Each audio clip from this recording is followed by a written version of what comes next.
नवी मुंबई आंतरराष्ट्रीय विमानतळ आणि उरणचं JNPA बंदर यामुळे त्या परिसरात वाढलेली आयात निर्यात लक्षात घेऊन सिडकोनं लॉजिस्टिक पार्क उभारण्याचा निर्णय घेतलाय। आंतरराष्ट्रीय विमानतळ आणि JNPA बंदर यांच्यापासून काही अंतरावर असलेल्या चिर्ले गावाजवळ 374 हेक्टर भूखंडावर लॉजिस्टिक पार्क उभारण्यात येणार आहे। आंतरराष्ट्रीय विमानतळ आणि JNPA बंदर यामुळे नवी मुंबई आणि उरण परिसरात देशी विदेशी मालाची आयात निर्यात आत्ताच वाढली आहे। त्यात नवी मुंबई देशातील सर्वात मोठी APMC आहे, त्यामुळे या परिसरात मोठ्या साठवणूक केंद्राची गरज भासतच होती।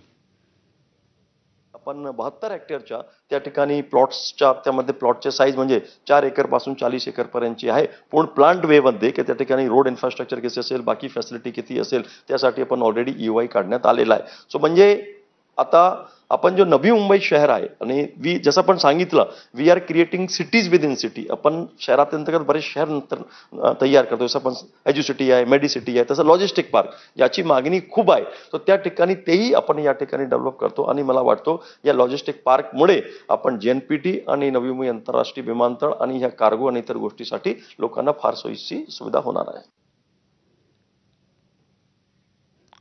वळत पुढच्या बातमीकडे।